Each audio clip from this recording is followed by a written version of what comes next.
Yo, what's going on everybody, it's Riddick TV and welcome back to the channel. And if you guys are new here, make sure to click that subscribe button and also turn on post notifications, because in today's video guys, I'm going to be going over the best non-DLC builds for each class. Now how I'm going to do this is it's going to be one per class. If you guys do like this video, make sure to give this video a thumbs up, because that will also make me want to do a part 2 to this and show some more non-DLC builds for you guys. But without any further ado guys, let's go ahead, let's hop straight into the builds. Alrighty guys, the first role type I'm going to be talking about is going to be the attack class. So let's get into it. So the weapon, I'm going to be using the jet black boxing gloves. You can use whatever weapon you have here, because honestly any weapon works with this build. For our ninja tools, we're going to be using the paralysis seal kunai. For our costumes, we're going to be using lightning speed and out of thin air, which will also shorten the escape, the substitution, and the clone jutsu cooldown time, which is really nice to have for an attack type, especially with an aggressive build like this. And my accessory is going to be redoubled effort. Now, if you guys don't have this, that's okay. Just go ahead and just pick any accessory you want. For our ninjutsu, I'm going to be running Sharingan, and you get this from Kakashi, just the normal Kakashi, not the Kakashi DMS, just normal Kakashi. I'm going to be using Leaf Rising Wind, and you get that from Rock Lee. And I'm going to be using the Bird Clone Jutsu, you get this one from Itachi. And I'm going to be using Planetary Devastation, and you get this from Pain. So let's talk about this build. So why I went with Sharingan is because essentially Sharingan is a second sub. So instead of having one sub, you're going to have two. Now the only downside to this is that if someone throws a kunai at you, well, there goes your Sharingan and you just kind of wasted it. But in most cases you can kind of read it. But yeah, that's why I went with Sharingan. Moving on to the Leaf Rising Wind. Now why I chose Leaf Rising Wind, because it is a good combo starter, and ultimately guys, this is a really good jutsu, and it does cover a good amount of distance, which will also get you kind of like into the fight, or if you have the flag, you can kind of gain distance from the enemies, which is super nice. And why I chose Bird Clone Jutsu is just because I love Itachi, even though it's like the stupidest thing ever. But if you guys want to, Lightning Style is a really good one, because it shocks the enemies, and it's honestly a pretty good clone jutsu. I just like Itachi, so that's why I went with the Bird Clone Jutsu here. And Planetary Devastation is because this is a guaranteed kill. Now the other ones are kind of hit or miss and they're not as great, but Planetary Devastation is guaranteed to get you a kill, and that's why I went with it. So guys, let's head right over to the clips.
Alrighty guys, moving on to our second build, which is going to be the ranged class. So for the weapon, I'm going to be using a sword. However guys, if you have something better than this, go ahead and use it.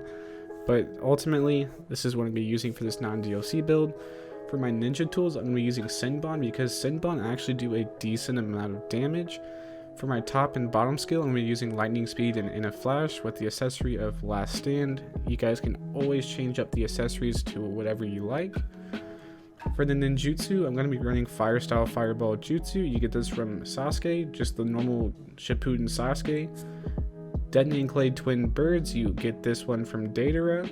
Normal Substitution Jutsu.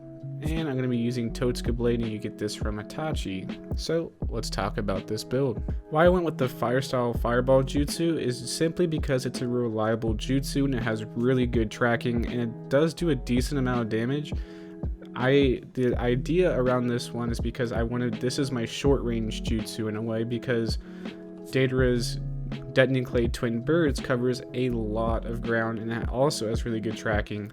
The only downside to this is that it takes forever for it to like get going. So if you are wanting to use these detonating clay twin birds, make sure you have some separations between enemies. And for this substitution jutsu, the only reason I went with this is because it has a shorter cooldown time, and that's what I'm looking for with this build. You guys can always change it up however you want.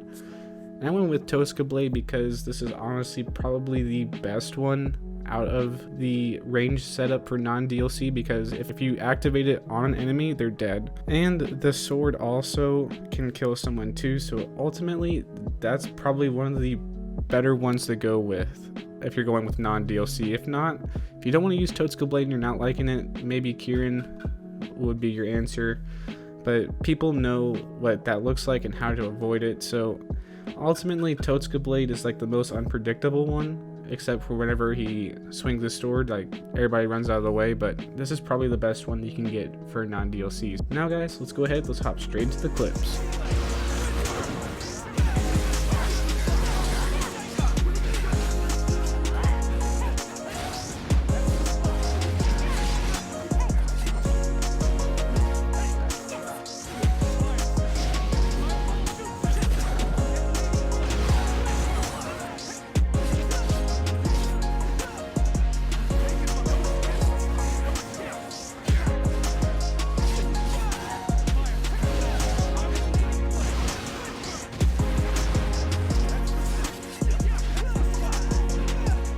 Before I get into this third build, guys, make sure you click that subscribe button, you also like the video, and you also leave a comment down below on what's your favorite non-DLC build. So let's get right into this third build, which is going to be the defense type. Now for my weapon, I'm going to be using the new double moon sword. I know that most of you guys won't have this weapon. Now I will cover some that you guys might have that would be really good, like this one right here, the Executioner's Blade. I know that one's the Sabasa Blade, but there's also different versions of it. The Sever Sword. The Sever Sword is going to be really good, and it has a really good combo set. So if you guys want to go with that, go ahead, go with it. And honestly, guys, I might change up the costume here because this is the new SS as well. I just kind of wanted to flex it for a little bit. If you want a more reasonable set of top and bottom skills, this is what I would recommend to you guys, which is the lightning speed, which will boost the close range attack speed, and robust fighter, which boosts your max health, because already as a defense you already have so much health, and having that little extra health will make a little bit of difference. And for my accessory type, I'm going to be using impenetrable, but as like again, this is an SS gear item, so if you guys don't have this, go ahead and use whatever accessory you feel like fits for this build. So let's talk about ninjutsu. So I'm going to be using the Earth-style Subterranean Voyage. You get this one from Kisame. I'm also going to be using Snake Thrust, which you get from Mitsuki. The Lightning style Shadow Clone Jutsu, you get this one from Kakashi, and I'm also going to be using Sage Mode, and you get this one from Mitsuki. So let's talk about this. The reason why I went with Subterranean Voyage is simply because it regenerates your health. So with this build, you're not going to be ultimately too tanky. However, though, you can be crafty and stay alive whenever you want, because the Subterranean Voyage will refill your health a good amount. And also Snake Thrust here, it does have a good amount of range, and it does do a lot of damage, and it has good knockback. But another reason why I chose Snake Thrust here is because it also heals you a little bit whenever you land it on an enemy. So it's ultimately a really good jutsu, and I would highly recommend you use this for a non-DLC build. The reason why I chose the Shadow Clone Jutsu, the lightning style one, is because it will kind of paralyze your enemy, kind of like keep them there for a second, and ultimately that one little second can turn into a massive combo, which is super nice. And why I chose Sage Mode, guys, is because it has a good health regeneration and also damages your opponent very well. And the only downside with this is that you can't use your ninjutsu while in Sage Mode. However, guys, you do have a good boost in your attack damage, which is super nice. So let's go right into the clips.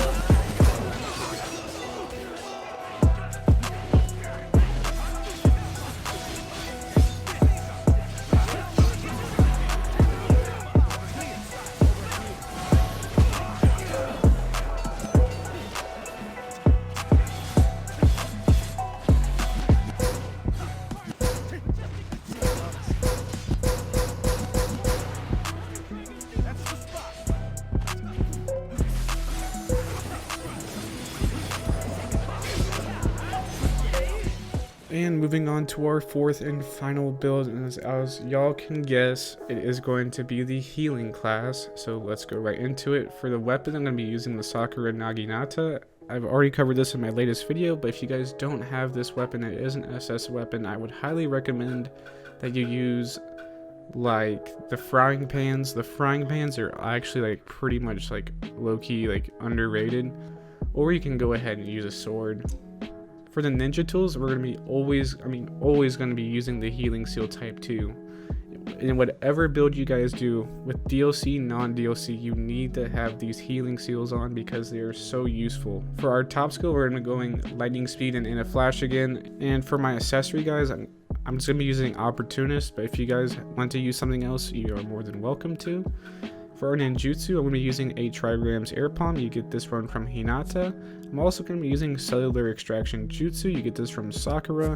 Bird clone jutsu from Itachi. And the Uchiha shuriken jutsu spring storm. And you get this one from Sarada. So let's talk about this build. So the 8 trigrams air palm, what this does is it will shoot an air palm at the enemy, and if it hits, they can't use their ninjutsu. That cancels out their ninjutsu, which is super nice, and it will allow your team to get some combos in. For cellular extraction, what it will do is that you will heal your enemies within a certain range, probably I would say more than 50% of the way, which is super nice and it's super clutch. And if you were to throw the ceiling tag 2 with the cellular extraction, you can get your teammates up to full health, which is super nice. Once again, you can use whatever you want here, guys, for the substitution. I just chose the bird clone because I like Itachi. And the Uchiha shuriken jutsu spring storm, what this does is you'll kind of do a backflip, and then you will throw the shuriken and it will explode on contact. And if it hits someone, it does a lot of damage, and it will also heal you. It is super clutch and super nice in certain situations. There's nothing really else to talk about this build, so let's go right into the clips.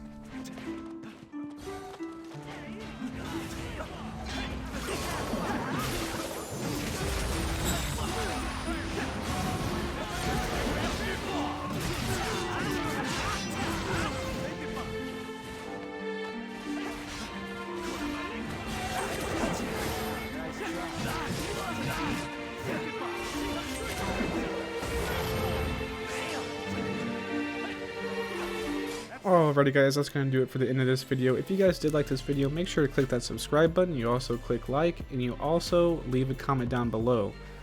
Without any further ado guys, my name is ntbss, and I will see you guys in my next video. Peace!